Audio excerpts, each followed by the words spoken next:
My name is Thorsten Overgaard. I'm a Danish photographer. I travel the world taking photographs and teaching photography. Today I will talk about old photographs from the archive.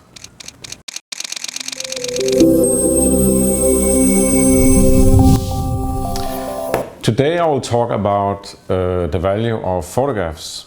Maybe you've seen one of these. It's like an old film roll.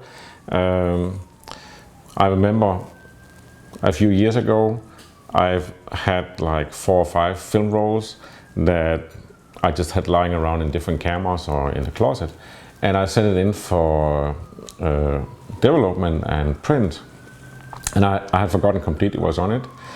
And sometimes you're lucky, you do that and you're going to find some great photos. Sometimes it's not worth it, but that's the chance you take when you send in old films. On this one I found a really good photo of my daughter, actually a whole series of it. So I was really happy, and it's also nice to see the mystery, what is on my photos. One of the things that made me want to do this story is that why do we take photographs? I mean, we tend to have our nice cameras and we go out and we are very interested in how many megapixels we have and the lens and everything, and high quality, and we try to make high quality print or make a meaning of it or put on Instagram and try to do something with it. But there's also a very essential thing with photography, is that you freeze the moment. So whatever photograph you take today is a frozen moment of today.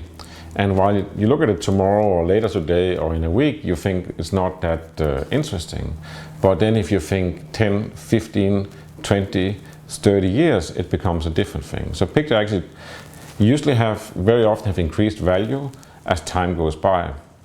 And I had a very interesting experience here, because I have a friend's mother, she's 76. She was talking about that she had this old roll of film and she wanted to turn it in, so she was checking, can you do it at Walgreens? And you can. So I actually went with her to Walgreens, and we went to drop off her photo. And then it would take 3 weeks, it would come back from the lab. They send it somewhere, China or wherever, and it would come back. So a couple of days ago we went down there, and I'm buying some other stuff, and she's up at the counter getting her photos. And I hear there's a trouble. So I go up there, and the young guy at the counter, he is calling his manager, because I can hear she says like, where's my pictures? And I think, probably it was empty, or the shutter didn't work, so it was black pictures, or there was nothing on it, she didn't fire the film, or something like that. When I come up there, it turns out that this is what came back, and it says on this one, this is a digital camera, ... question mark. And I think, so it's like a camera, you know, you throw in the whole camera as a film and then disposable camera. But no, it was actually a digital camera. So she didn't know, she just didn't know. And apparently the young guy in the store didn't know either that this was a digital camera. So what we did is that then we took out the SD card here from the camera, and in Walgreens they have like a printer and a screen, so you can put in the card, and then there was 290 photos on it. And lo and behold, the day after we could go pick up 2 boxes, 291 prints in 4:6, and it was really interesting to then see how did the family look at it. So there's like this 15-year-old daughter. She looked like this back then, so she was only like 1 year old. And here is a nephew. And it was just interesting to see the faces of them, the happiness of everybody, to see those memories and see the people around and themselves and everything. And they talked about, we should send this photograph to the nephew. And I was like, no, but you have the digital file also, it's on the computer, we can just email it, you know. But there was a moment, and you could say, one of the interesting things is that this camera is 15 years old. No, it's actually 17 years old. It's 3.2 megapixels. So that's what it takes. It's an old Nikon, and it's even have a zoom, and you put in normal batteries. So even you could say this is not a camera you would consider very valuable or high tech or anything. It actually is able to produce something that is very valuable because somebody had the camera with her and she took the photos. I've done a few things myself. I had recently, I took all the negative films I had from when my kids grew up, my two oldest kids, and I sent it into a scanner so that everything scans, so I could digitize it and put in keywords. And even I thought I know what I'm doing, I actually had to realize that when I got the photos back, it was a lot of fun things that I'd forgotten about, and that back then it wasn't that interesting, but in the light of the time went by, it's really interesting. And you could say, here's one that this is not amazing quality, but this young guy on the bicycle, he's now a CEO in Denmark of a fairly big company.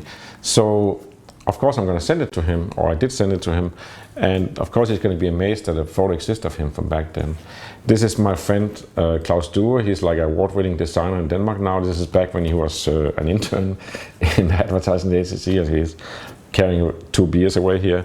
So there's lots of interesting moments, and you could say that you can go back to your archive, you can see what do you have of, or even like what the family members have. What does your mother or father or uncle or anybody, what do they have of all photos that you can dig up and try to salvage and maybe make prints of or put on a website or somewhere.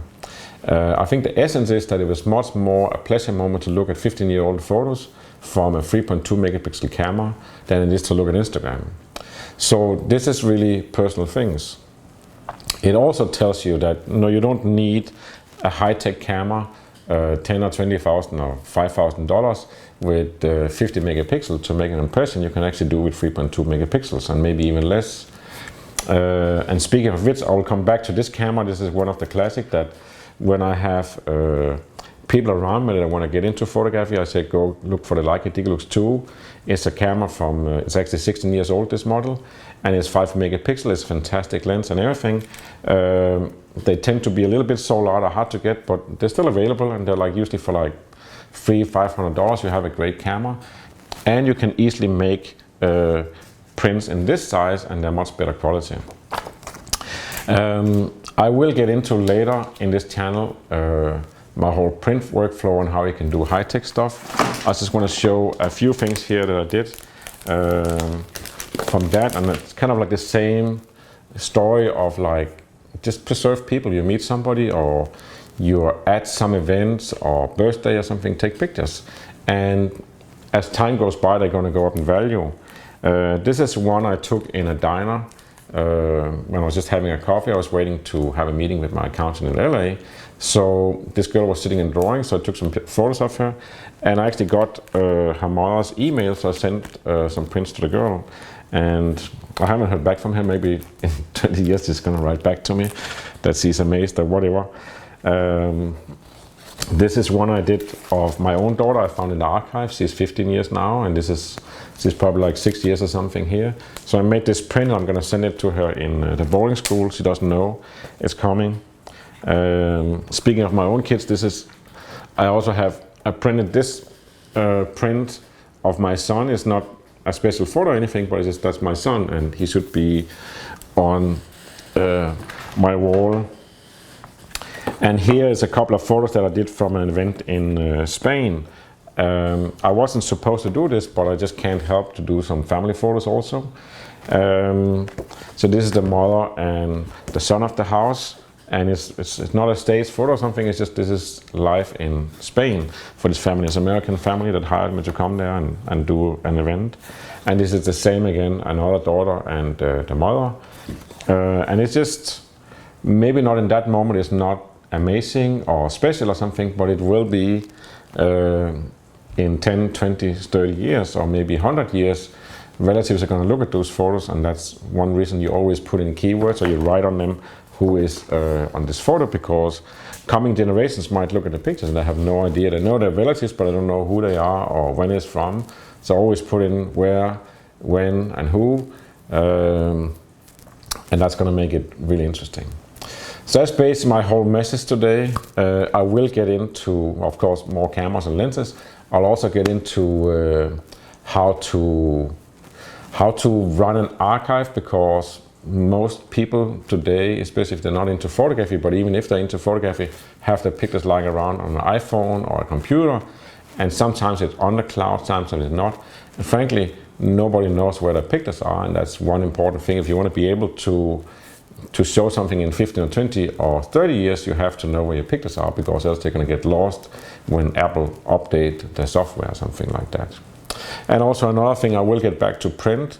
You could say this is just printed on a Pixma printer, on Canon photo paper, nothing fancy, nothing special settings.